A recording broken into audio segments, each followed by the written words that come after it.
Wanted to talk to you. All right. There you go. Oh, thank you. Oh, you can have those.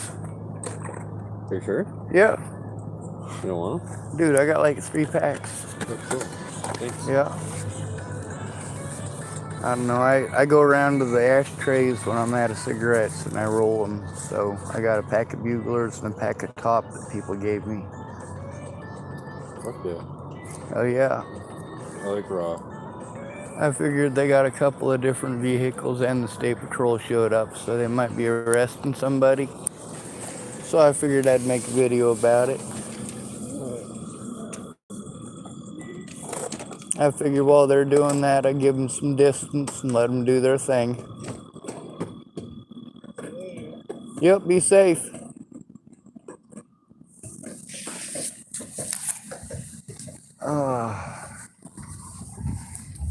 Anyway, this time of night, I've pretty well got this whole place to myself. The lights back there strobing is kind of bugging me a bit. So, obviously, it's probably not a good idea for me to try to drive while there's something that's strobing in my face, which is why I'm walking away from it. Now, normally I would try to video record it, but you can see, of course, they're still back there. Lights still flashing. And if we stay out of their way, let them do their thing, and we're at a further distance from them, if they decide to get randy and shoot somebody, well, there's no guarantee that that bullet is going to stop where they want it to stop. So the further away people are from the gunfire, the less likely they are to get impacted by the gunfire. If you figure when you're standing right in front of somebody and they're pointing a firearm at you, well, if you're real close on them and they got a handgun, you know, you could reasonably take up over 45 degrees worth of their firing arc. But if you're 100 yards away, well, you're at about 1 degree worth of their firing arc. And that's, of course, on a level plane. There's also a lot of stuff to consider. Oh, is that a cop or an ambulance? Anyway, there's also a lot of other stuff to consider, like environmental factors, metal poles, stuff that can ricochet, also shrapnel from whatever you run into or smack into or shoot. And of course, that also increases your chances of getting hit. Now, if there had been a high-speed pursuit, that'd have been real scary, wouldn't it? Because then you've got a lot of chances of civilian casualties. You got a chance of civilians getting hit, civilians getting run over, not just by the police, also by the person they're pursuing. So there's what's called a safe maintainable distance. And in a lot of places, they have laws pertaining to that. Holy shit, there's another vehicle. Damn, they're bringing a lot of vehicles out.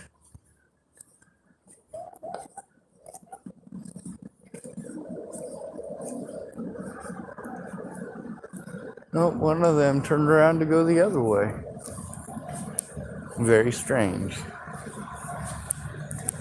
I don't know, maybe it's the state patrol, because there was a state patrol officer who pulled in too, but he pulled right back out. I'm not sure if he's one of the cars that's over there, like if he had backed out and then, or pulled out and then pulled back around. Also in this area, that guy who cleans up the trash, they took him to jail. So, alright, he's disabled. And of course, he's homeless, he doesn't have a running vehicle, and he's in a wheelchair. So, there's not a lot he can do. Down there, there's some garbage. And of course, that's all stuff that he was cleaning up. This is the wildlife habitat area. And him and a few other homeless people cleaned up a lot of the area around here after the 4th of July thing. There was a lot of people who threw their candy wrappers down. Now there's a mountain of garbage from picking that all up. These homeless people, yeah, some of them are going to spend your money on booze. Some of them are spending your money so they can get trash bags and pick up garbage. How insane is that? I bought a bag or a pack of 15 garbage bags up here at the Sinclair. And when I bought those garbage bags, I went out back and I picked up a bunch of garbage on the Sinclair property. And at the little area behind it where homeless people congregate. Most of that stuff that's there, it's stuff that blew in. It's not homeless people's garbage, not their responsibility, should not be their problem at any point in time. But it is. They're the ones who end up getting a bad rap. They're the ones that end up taking the punishment and getting the tickets, getting run off into another area where they're going to get run off. People run them off because of wives' tales and rumors and spooky tales.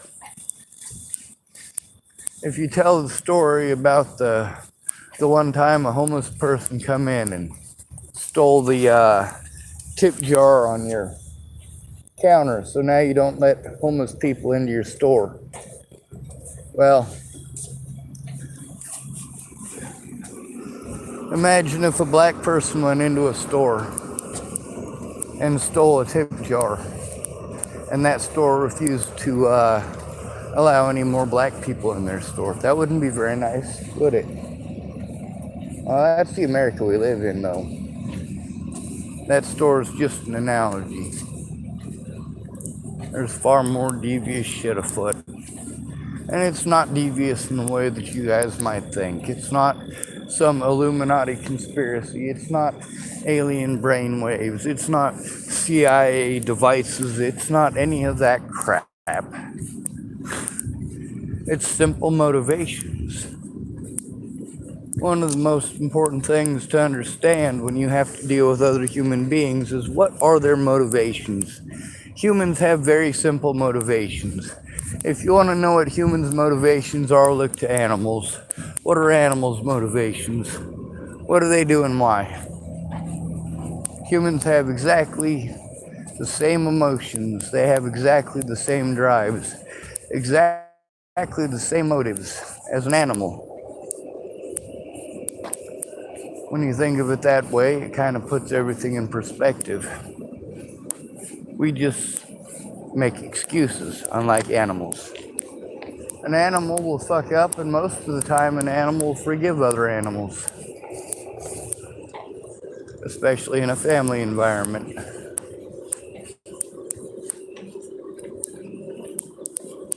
Oh sure, you took an extra bite of the community kill for a wolf, right? That's actually something that, yes, a wolf will get snapped at by one of its family members for eating at a turn, or for, of course, gorging themselves when there needs to be enough to go around for everyone. Everyone in a family of wolves, when they hunt as a family, they hunt as a pack, or they die. And that's a reality as well.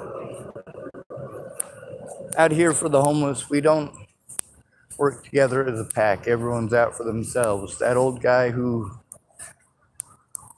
has a dog and he is also a pervert, he makes a bad name for all of us. Just like that guy who steals the tip jar. But there's no laws against victimizing the fuck out of us. The laws that are supposed to make these things illegal are supposed to cover it even if they're done to the homeless. But who's going to make the cops give a shit? You've gotten to hear from a lot of homeless people about going to the cops and it doesn't work. The few times that it does work, it's because people work together. When I suggest that we work together to people who promise to help me, they want to ignore that. They want to ignore the one thing that does work, and then they want to tell me that it doesn't work, and that if I was reasonable, I'd understand that it doesn't work. And meanwhile, I've got example after example of literally my predators, by name, getting put away and paying out a lot of fucking money for doing the exact things that I said that they did to me. Except these people who are getting these lawsuits against them, these people are all people who were victimized after I had originally told on them. After I had first spoken out about Waylon Lolotai, after I had first spoken out about Boulder Police Department. I've been with Boulder Police Department and their hobo hunters. I've been telling you about them for years. Since well before I even knew who Natalie Bollinger was. Now there's stuff in this parking lot, now that there's no cops here staring at me all weird. I can afford to walk around and pick up some of the garbage. The folks here at Sinclair have been good to me. I can afford to be good to them. No, it doesn't feel good to pick up the garbage. But it makes me feel good. It doesn't feel good physically, but it does make me feel good to know that I'm doing something to try to at least half-assed do my part to make the world a better place. For a lot of that, it's a matter of, sure, you can mind your business, but knowing it's time to step up. If you're a coward, that time is never. And if that time is never, you should recognize that you're a coward, and you shouldn't offer to help somebody who's fighting a real life and death battle like myself. I let all these people know what was up, what to look forward to, what I was dealing with. I didn't hide it from them. I let them know how screwed up the situation it was, and that people were having their lives threatened. These people said they could handle it, and in the end, they couldn't. They couldn't even handle coming forward and admitting that I went to them for help, or they'd extended an offer of help, and when I took it, they didn't keep their word. That the investment that I put into going to those people who said that they would help, it's horrendous. There's also the investments that they put in. And I feel bad for the investments that they put in, because the investments that they put in without follow through didn't matter. When they didn't get what they want, especially the women in these situations, they became quite petulant, quite childish, and wanted to play head games. That's called gaslighting, and it is illegal. But that didn't stop Jerry, Lana, and Amanda did it. No, it didn't. That didn't stop Maddie Boa or Alicia and Natalie Bollinger, did it? No, it didn't.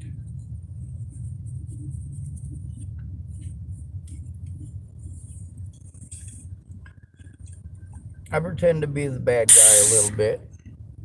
Not in real life, but on the internet, because that was what you guys listened to.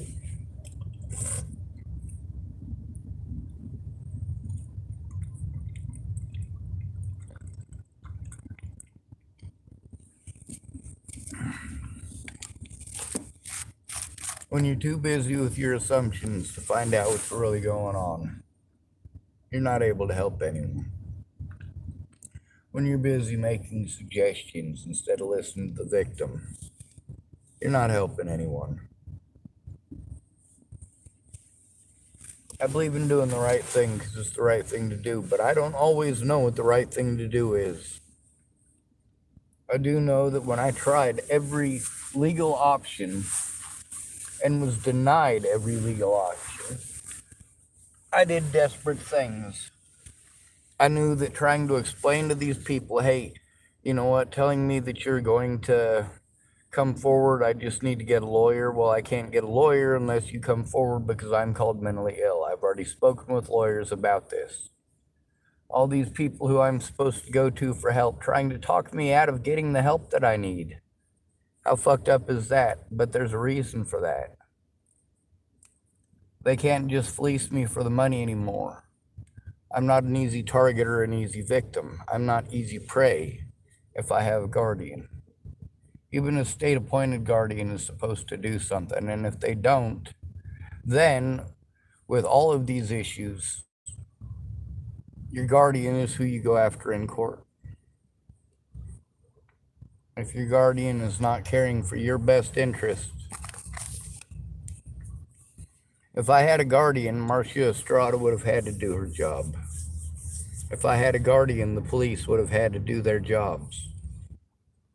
That's what me and Tamara were working on from the very start.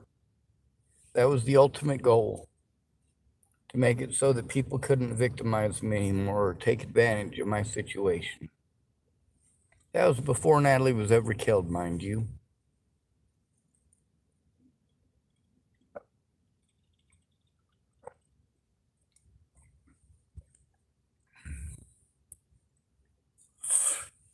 Whenever it comes to Hood River Police, I try to remain in a public place, and I try to have my camera handy. If I'm in public and I see him coming, I got a couple of minutes to actually get a video started. If I'm in private, well, I better have it ready to go. So sometimes at night before I go to bed, I'll get a video ready to go, and then I'll be half passed out. I'll get up and I'll check it and make sure that it's still on, it's still functioning, it's still using up battery, but it's not recording the video, it's just on standby just in case.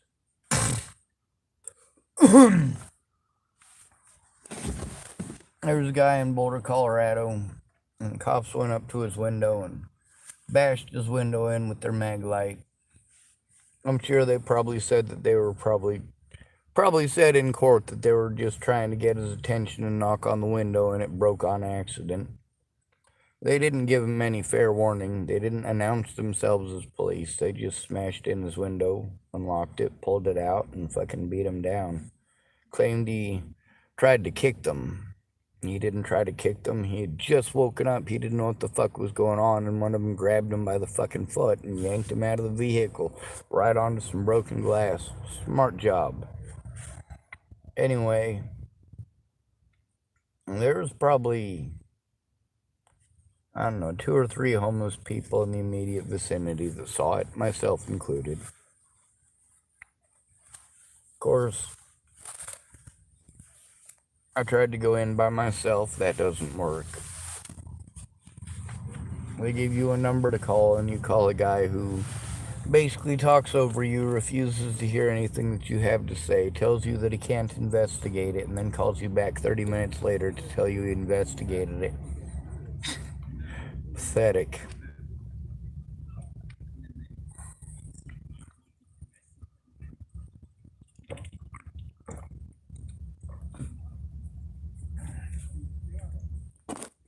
How are you going to look at that many hours of police video and footage in 30 minutes? You can't. You can't do it.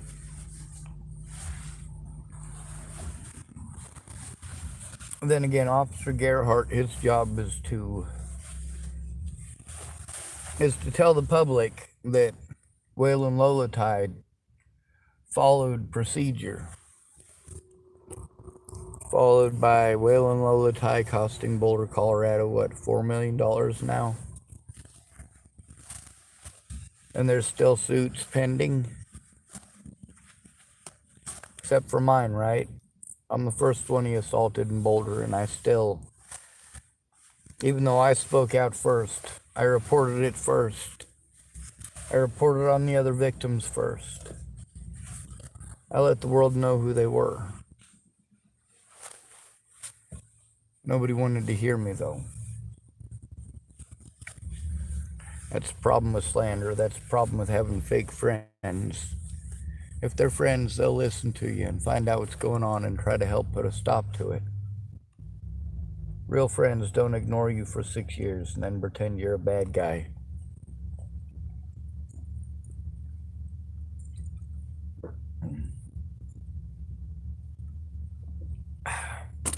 All right.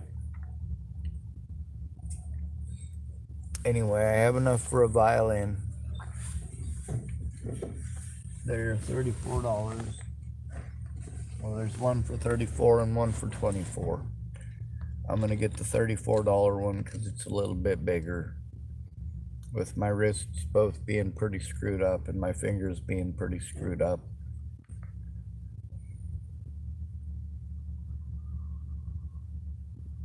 I'm going to tell you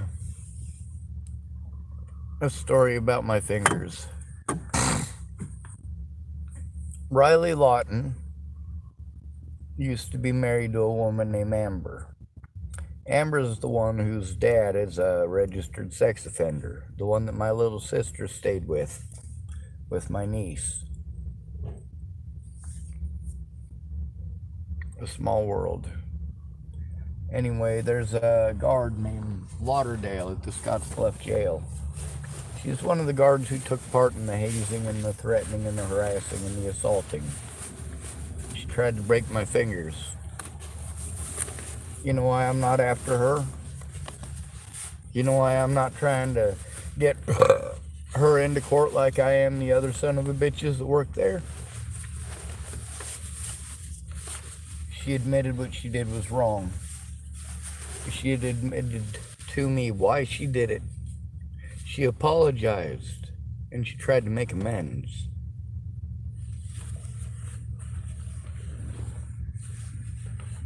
Well, those people are bright-lighted. On the bright side, a lot of the things here at the gas station, they're self-service now. They didn't used to be that way, and also after hours, it's not it's self-service. So you can pay with your credit card or whatever.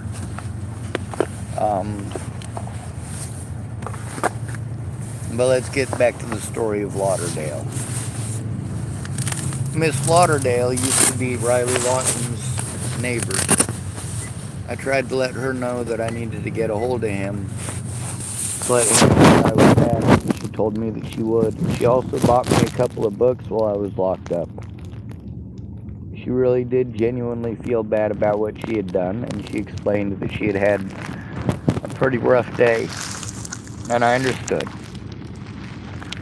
I don't think it's okay what she did, but I think that her admitting that she fucked up and trying to make amends shows that she's going to try to make an honest chance in the future not to do those things. I think that she understands pretty well now that what she did, I am autistic, it is not a choice, and what Jen Beebe did to me, sorry, I'm trying to find a place where I can set this so it'll still record. What Jen Beebe did to me isn't okay. What the other guards there did to me over Jen Beebe, who obviously, from my stories, you know she wasn't a guard at the jail in Scottsbluff to begin with. She was supposed to be my caseworker through Region 1. She was the replacement for Tamara. She did a piss poor job. She put myself and my family at risk. She had it in her head that things were a certain way and there was no change in it. That's the problem with being called mentally ill. That's the problem with having to go to these services for help. They're not listening to you. They've got their own objectives. They've got their own stuff in their head that's the ultimate determining factor in everything that they do. When they don't do their job as mandated reporters, it's often because they don't believe it'll do any good. They know that it's their job. They also know that there aren't going to be any repercussions for them. They're not going to get in trouble, even though They're supposed to. There's supposed to be 6 months imprisonment and up to $1,000 fine in Nebraska, and 6 months imprisonment and up to a $500 fine in Colorado, or it might be vice versa. I do apologize if I got that wrong. Not trying to lie to you. I'm trying to encourage you to look it up for yourself.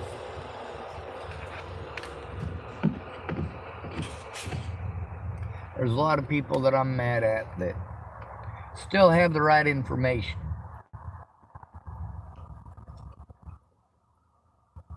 All right.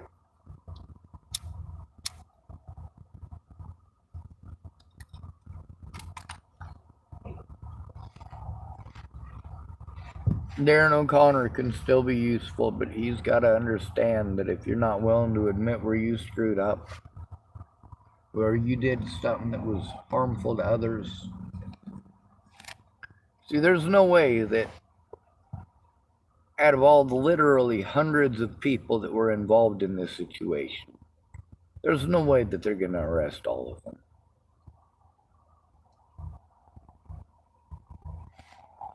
They can't possibly. Don't get me wrong, when you expend those many resources on trying to frame one dude, when you harass that many people, when you utilize that many law enforcement agencies, yeah, you're gonna leave a paper trail. Also, when you got somebody like me who saved evidence, well, you fucked up big. You really did.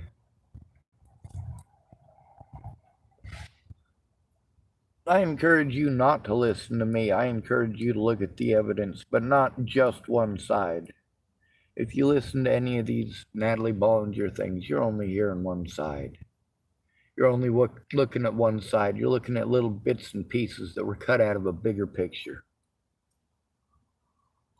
They're taking the parts where I had to do desperate things to get heard, to defend myself, and trying to pretend that I'm a horrible, horrible person for doing those things. No, I was being abused and still am. Homelessness in itself is abuse. When you're everybody's go-to, when they have a bad day and they want somebody to victimize, that's just the way life goes, isn't it? That's what you tell us. We just need to let it go. If this happened to your son or daughter, would you just let it go? Because if you say yes, then you're a disgusting excuse for a human being and a horrible parent. I didn't come from an actual family. I come from the system. I was raised in the system. My battery's at 15%. That means I gotta plug it in and start my car and take my happy ass to the park and ride for the night.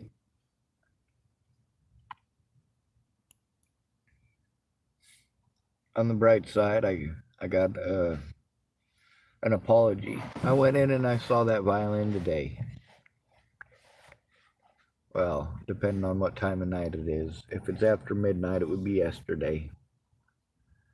And it means I'm just that much closer to getting it. If I can get a violin, if I can't play it, then I'll see about Logan and Shayna maybe playing it. I can still play the harmonica. They have instruments already. They're living out of a car like me. There's 2 of them and a cat living out of the thing, though. So, a really old cat, too, by the way. For them, getting an extra thing in their vehicle it's not something that they want, but they do want to play the violin. So if I get it, I don't mind sharing. They're not like top dollar violins, but you know, for a homeless person spending $35 on an instrument, at least it's an instrument that I've learned how to play. That won't work. Gotta have an ashtray. Although I think I want to use one that's already been used as an ashtray. Because I know some folks like to take the cans in and exchange them. And if they got cigarette butts in them, I guess. I don't know if the machine will take them, but I'd feel kind of crappy about doing that. Then you get a bunch of cigarette butts when you smelt it, and as somebody who's smelted aluminum cans, God, you get so much waste off of them already, and that is a putrid smell. That smell doesn't get out of the shop. Once you've roasted just one or two of those, will stink up the whole shop for a week. The shop that was outside of Boulder was a lot of fun, by the way. I don't remember the name of the guy that ran it. I also don't remember the name of the guy that hooked me up with it, but I got to learn some pretty cool stuff. Who the fuck is whistling? Ah, fuck my back.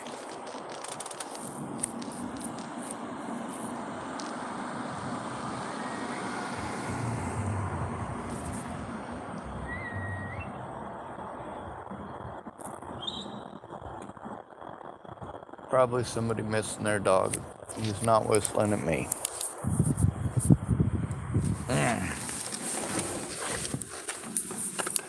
Anyway, for the most part, the cops here are leaving me alone. But also they know that I record all the time. Every opportunity that I get. My only chance at being treated like a human being is to have the ability to show this evidence. That's what's important to me. Without being allowed to show the evidence of what these people did to me and what they've continued to do to me. What it has cost me. This is inhumane. This is cruel and unusual punishment. But you're fine with it. My family's fine with it. Of course, they're a bunch of child molesters and drug dealers. I make a big distinction between an addict and a dealer. You've got some people who deal drugs because they're trying to feed their addiction. And you've got some people who sell those drugs because they're all about money. In either case, you've got people who are very selfish. When people are selfish like that, yes, they may love you, but they love the drug more. And they'll do horrible things because they love the drug more.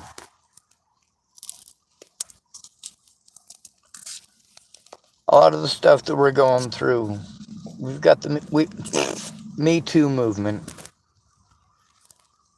And I would like to say that I support it, but I don't. I support women's rights. I also support men's rights because I support equality. I believe that male victims should have the opportunity and the chance to be heard as well. And I believe that when a woman victimizes a man, he should be allowed to have justice. He should be allowed to turn her in, even if he's homeless, even if he's disabled. He should be allowed to turn in his predators, especially if they're female. The reason for this is because you can see in my situation that it wasn't just Natalie Bollinger who was doing this. It was a lot of people who got involved before she was killed, and even more after she was killed. And did my family or friends care to take a look at that? No, they didn't. They were too busy telling me how to think and how to feel.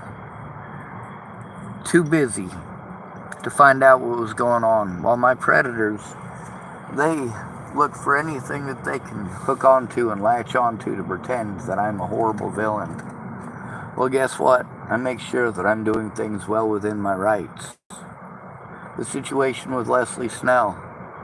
You're damn right I recorded that court date. That judge broke a lot of laws. And that's the best part about it, is because that judge broke so many laws. Judges, I should say. Both Randon Roland and Derek C. Weimar.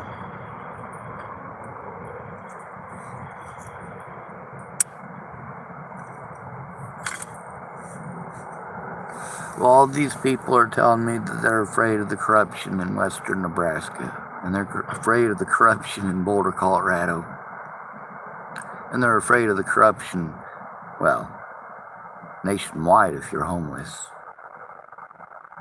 Candace Bondurant got to feel about 15 to 20 minutes out of the course of an entire day.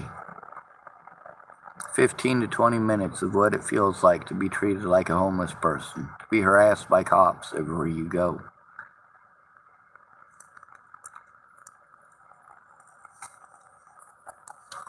Except she had a house to fall back to,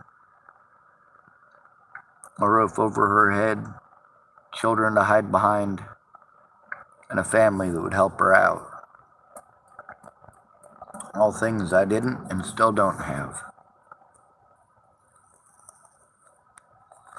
I can't work on any of the things that I need to work on in this vehicle. Now that I have some money, I can go to the library.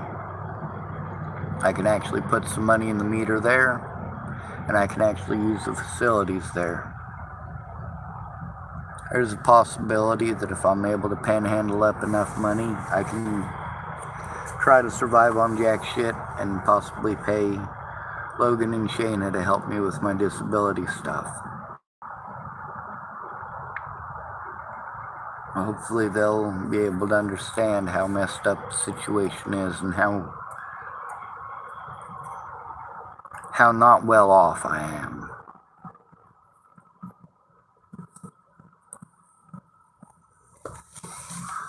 They're people. They don't get all fucked up in my space and create problems for me. That guy who threatened to stab me the other day, he apologized. And he admitted that Logan is the reason he didn't stab me. Logan defused it quite well. And Logan don't want to take any credit for it, but I am thankful and I am grateful.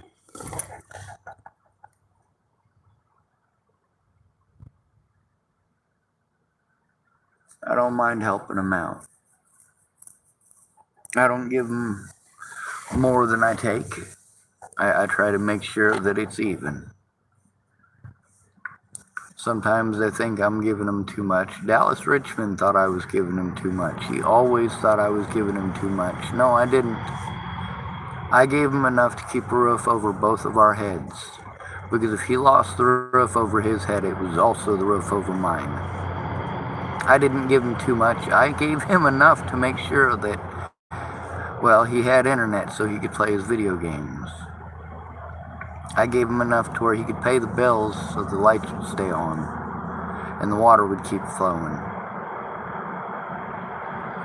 When he took advantage of the situation with insurance money, he did the same thing that Doug Cowden did. Doug Cowden, back in the day, he borrowed money from me to buy tools. He also borrowed money from Gary Jeffson to buy tools. And he borrowed money from several other people in town to buy tools. He already had the tools. He had enough to buy the tools 5 times over.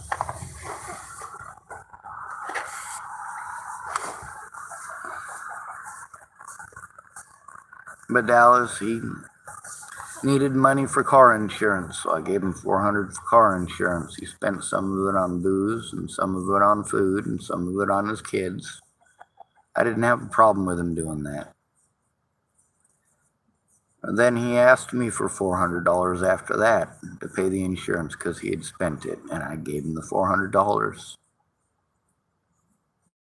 That was one of the few times that he asked me for money, because usually he didn't. Dallas was a good fucking roommate as far as that went. I hate mosquitoes.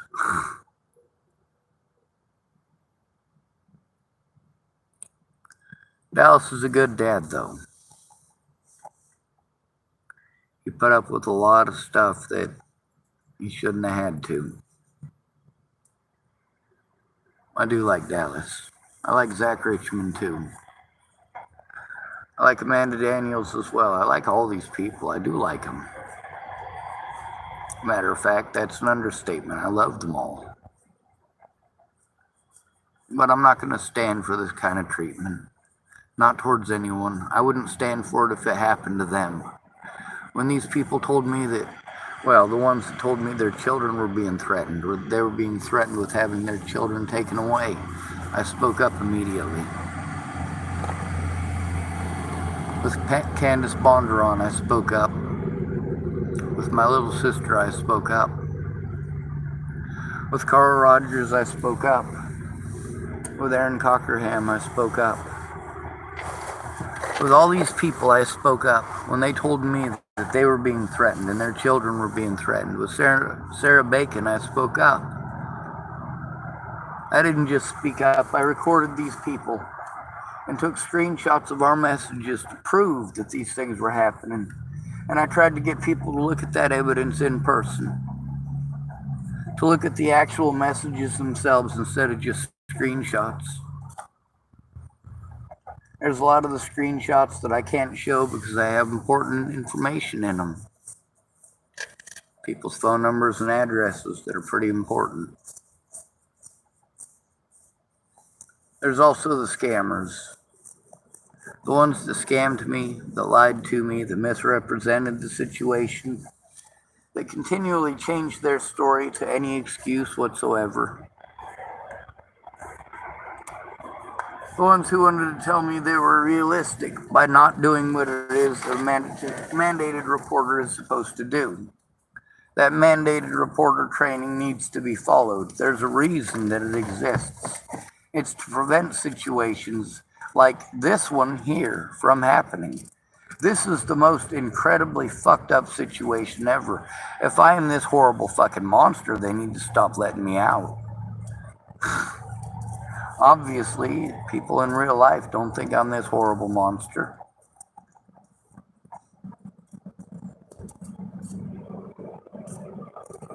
Of course, then there's the fact that people are allowed to do things that I'm not. Somehow magically it's okay for others, but not for me. My predators will make excuses for anybody, won't they? Anybody who wants to victimize Sean, they'll make excuses for. Oh, Sean, you deserve it because of this. Oh, Sean, you deserve it because of that. Oh, Sean, you deserve to be victimized because you did this and you did that. And did I really?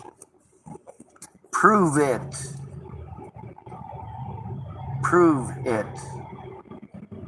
I need help showing my fucking evidence. That's it. That is fucking it. None of the rest of this fucking drama and bullshit was necessary. I just needed one person to fucking look at the evidence at the very fucking beginning and help me to fucking turn it in. What did I do for an entire year before Natalie was fucking killed? I tried to get fucking help stopping the goddamn abuse. But yeah, you guys won't look, will you? Caitlin Rose is definitely not going to be happy with me. And I'm fine with that. All of these people who spent zero time trying to find out what's going on in the last 6 years, but they want to tell me how to think and how to feel. Go fuck yourself, you stupid piece of shit. You don't care enough to find out what's going on, but you think that it's your place to boss me the fuck around? Go fuck yourself. You are out of your goddamn mind. You ever wonder why it is that out of the 11 times that I tried to turn in Dual County Sheriff's Department, out of the 11 times that they had me locked up on bogus bullshit, they had to drop the charges every goddamn time, every single one. Now, if that doesn't set off a red fucking flag, what is? I'm worried about getting my fucking evidence stolen. That is what I've been worried about from the beginning. I needed a safe place for me and my evidence to process it. And I never had that. You guys make suggestions, but you don't think about the reality of the situation. Yesterday and today, when people were thirsty, for you, going to the kitchen to get a glass of water is a matter of going to the kitchen, grabbing a glass and filling it with water. Takes you less than 2 minutes, start to finish.